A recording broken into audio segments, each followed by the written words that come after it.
No vídeo de hoje a gente vai dar uma espiada nas Mil e Uma Noites.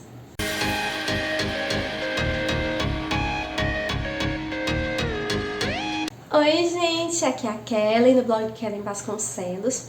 A gente vai falar sobre o livro As Mil e Uma Noites. Eu vou dar uma pequena introdução sobre o livro, porque tem muita informação nele, que eu resolvi gravar antes de gravar um vídeo só sobre esse livro, porque eu quero focar nas histórias.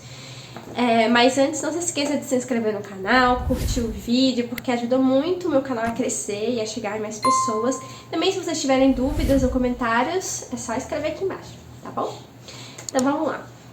O livro, ele é o primeiro que foi publicado, é uma série de livros, né? São 5 livros no total, esse é só o primeiro. 2 do ramo sírio e 3 do ramo egípcio. Ele está sendo publicado pela Biblioteca Azul. E quem está traduzindo direto do árabe para o português é o Mamed Mustafa. E a gente tem 2 notas explicando como os livros foram construídos e algumas decisões que eles tiveram que tomar para que o livro ficasse de uma forma uniforme. Porque, gente, são muito escritos, muitos mesmo, e há alguns compilados desses escritos que vão vir de alguns árabes. Eu não listei os árabes, eles escrevem assim, Arabic 6299, então assim, eles numeram, são muitos. E aí tem os manuscritos principais, que eu vou listar para vocês, que é a primeira edição de Calcutá, edição de Breslau, que foi usada pelo Antonie Galahad foi o primeiro a traduzir, ele era um francês, né? Foi o primeiro a traduzir as histórias das Mil e Uma Noites em 2 volumes, aqueles mais comuns que são vendidos. Só que ele foi muito criticado, principalmente pelos árabes, inclusive aqui é registrado sobre isso, dizendo que ele não entendia determinados trechos. E aí o que ele fez? Ele pegou e cortou partes, mudou partes. Então a tradução dele é muito errada em relação ao original. E ele é muito criticado pelos árabes por isso. E toda a tradução dele foi feita com base em apenas um escrito, que é esse, de Breslau, que tinha 12 volumes. Então tem a edição de Bulaq, que são um volume do Egito Antigo.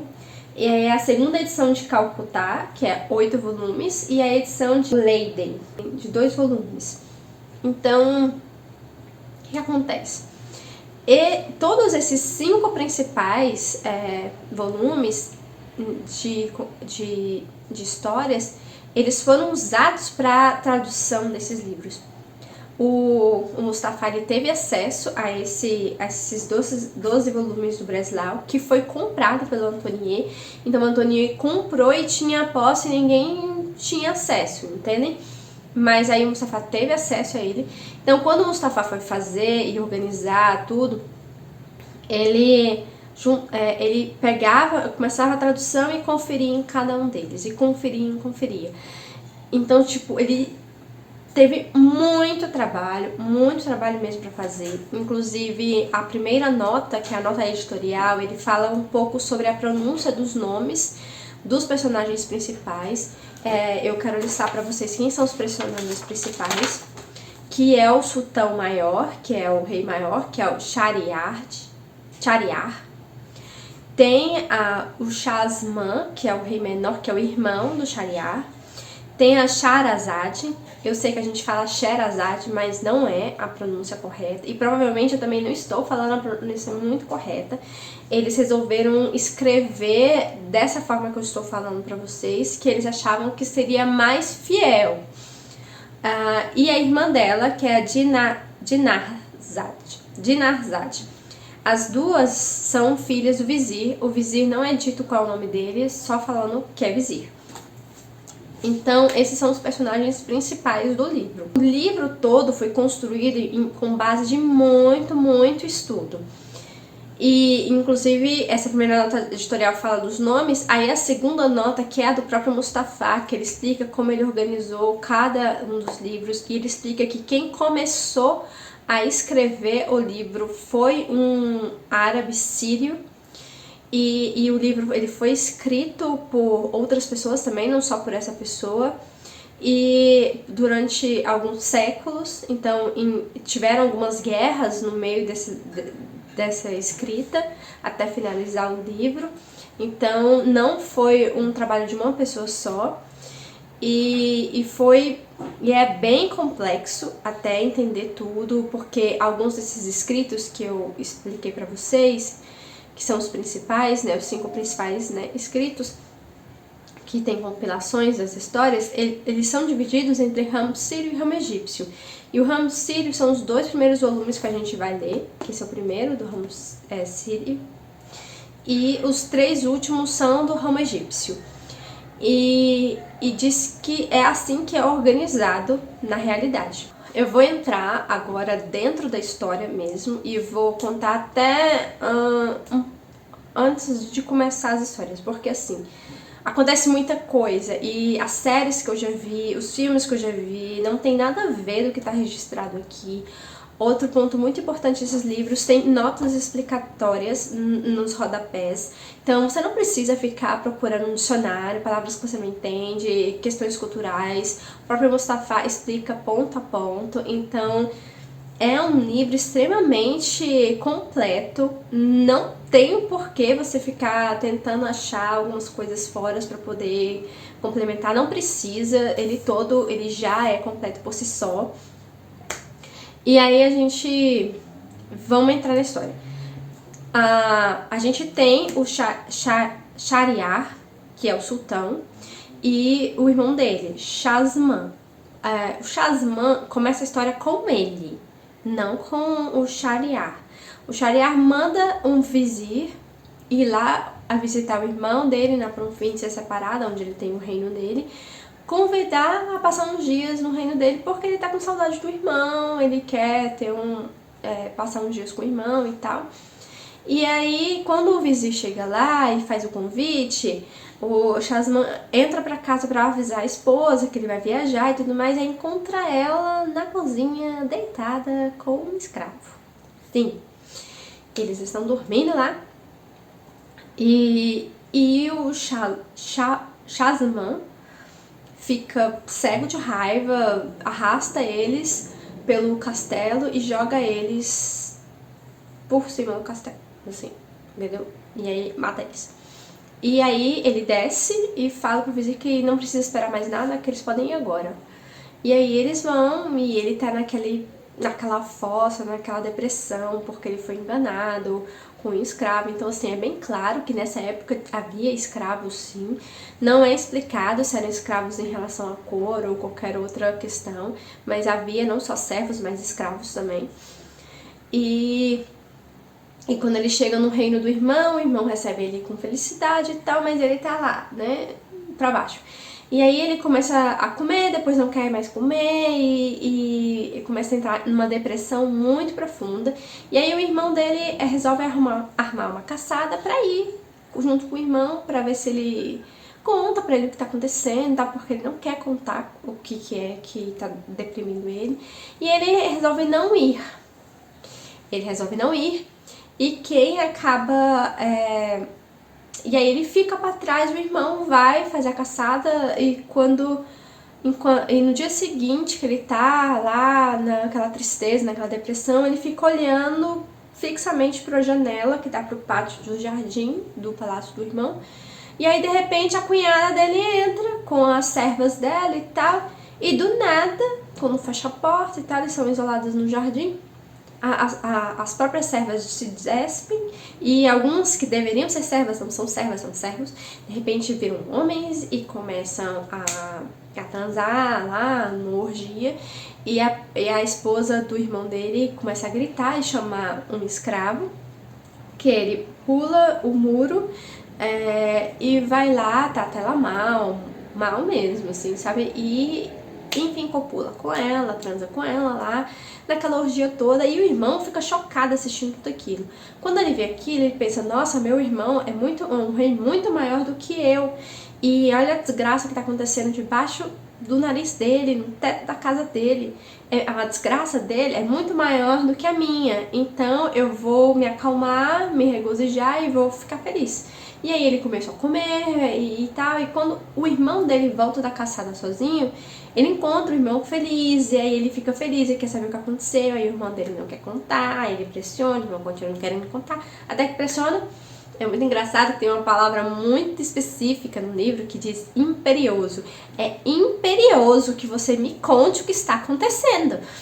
Aí ele conta, mas o irmão dele não acredita e fala que ele mesmo tem que ver. Aí fala, tá, então se você mesmo tem que ver, então vamos fazer o seguinte, a gente vai armar uma nova caçada e vamos sair e a gente volta de noite e no outro dia a gente fica aqui pra ver o que vai acontecer. E aí eles fizeram isso, aí o irmão dele acabou assistindo tudo acontecendo do mesmo jeito que aconteceu antes. E ele fica chocado. E aí ele fala pro irmão dele que a desgraça dele é muito grande. E que ele quer ir embora e que o irmão vá com ele tipo assim, realmente, fugir. E quer ir embora e se encontrar alguém que tem uma desgraça maior que a dele, ele volta. Senão, não. Aí eles pegam, vão, aí até eles, depois de muito tempo, né, de cavalgada e tal, eles resolvem descansar à beira do mar, debaixo de uma árvore, e de repente esse mar se abre, e um ifrit, ou demônio, ou gênio, são todos os mesmos significados, começa a sair da água, e eles ficam com medo e sobem a árvore. E aí esse demônio tá carregando uma caixa grande com 4 cadeados, aí ele desarma os cadeados e sai uma mulher lá de dentro. E ele diz que quer deitar e dormir no colo dela. Aí ele deita, e lá, tá lá um tempo e tal, e eles lá presos lá em cima. E aí a mulher olha assim, quem que ela vê? Os dois. Aí ela manda os dois descer, senão ela vai acordar o gênio, aí eles descem, aquela situação e tudo.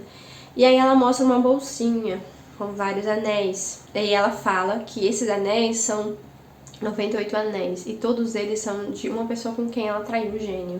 E aí ela fala que ela quer transar com cada um dos dois e que eles deem os seus anéis porque aí vão ser 100 vezes que ela traiu o gênio. Porque pelo que dá pra entender, o gênio sequestrou ela no dia do casamento dela, contra a vontade dela, para mantê-la pura e para ele. Então tem muito isso sobre possessividade de homens sobre mulheres, né? Isso aí eu já esperava, porque é muito daquela época, né? Daquela região. E aí ela disse que era a vingança que ela podia ter contra o gênio. E aí eles fizeram o que ela queria, porque senão ele iria acordar o gênio. Deram seus anéis e foram embora e ela voltou lá, botou a cabeça do gênio no colo e seguiu a vida. E aí o sultão Shahryar falou que a desgraça do gênio era muito maior que a dele, porque ele roubou uma mulher virgem, pura, pra mantê-la pura, e ela não é pura coisa nenhuma e fica traindo ele. Quando ele voltou, ele falou pro irmão que pra ele ir pra casa, pra que ele seja feliz e tudo mais, e que a partir de agora ele não iria manter mulher nenhuma por mais de uma noite. E ele mandou o vizir matar todas as servas do palácio inteiro, já que ele não podia confiar. E também a esposa, né?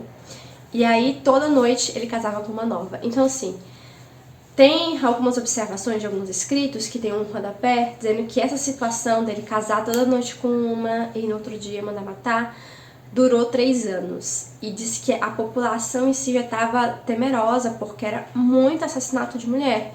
E, tipo, muitas mulheres estavam morrendo. Ele começou casando com mulher nobre. Daí ele já tava casando com as filhas dos comerciantes. Então, assim, casar já era a sentença de morte, entendeu?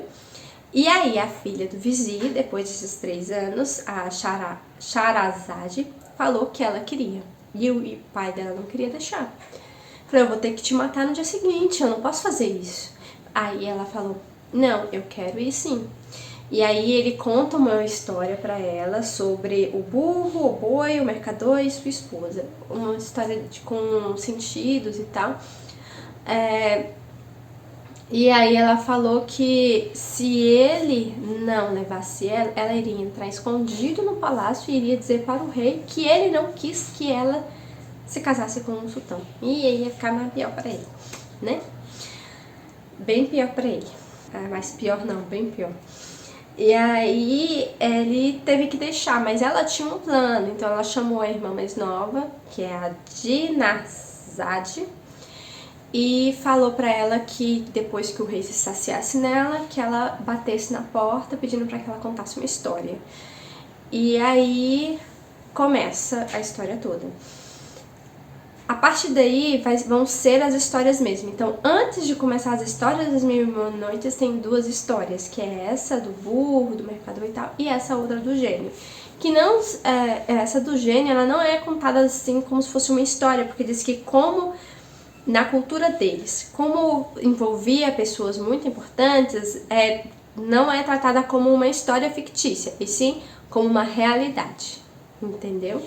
No próximo vídeo que eu for fazer, aí eu vou começar a trazer as histórias em si das Mil e Uma Noites, mas assim, tem muita informação nesse livro, ele é muito completo, como foi baseado em 5 escritos antigos de compilações, então é muito fiel, e alguns trechos que eles falaram que tinha diferenças significativas e que eram tantos em um encontro e outros encontrados, o que eles fizeram? Criaram anexos.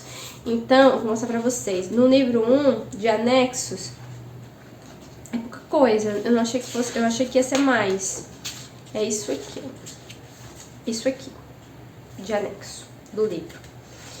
Então, isso é bacana porque você tem acesso a tudo. Então, se tem uma versão que também é muito contada, mas ela é um pouco diferente, ela entra como anexo.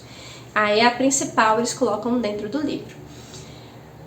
Então é isso, a parte introdutória que eu queria contar pra vocês. Eu gostei muito, muito mesmo de das 34 páginas de introdução do Mastafá. Ele fala de uma forma com muita propriedade, ele estudou muito sobre isso. Ele realmente fez um trabalho muito criterioso, e eu tô gostando demais mesmo. A escrita é super fluida, super fluida. Eles têm uma parte que eles meio que ensinam árabe pra dizer pra vocês como deve ser falada a pronúncia de cada um dos nomes dos personagens. Com certeza eu devo estar falando errado aqui, porque a gente tenta entender, mas nem sempre é 100%, porque eu não tenho conhecimento de árabe, né? Mas uma coisa eu tenho certeza, não é a pronúncia que a gente estava usando, né? Antigamente. Dava com uns filmes e séries que já chegaram até a gente. Não é Sherazade, não é. Então, mas assim, eu tô gostando demais. O próximo vídeo que eu vou trazer sobre as histórias, eu vou trazer as histórias principais, o que eu achei, o que eu gostei, o que eu não gostei, o que eu tô sentindo em relação à cultura da época, o contexto da época e tudo mais. Mas só por esse início, a gente entende que foi muito trabalho e foi muito bem feito, e eu tô gostando demais.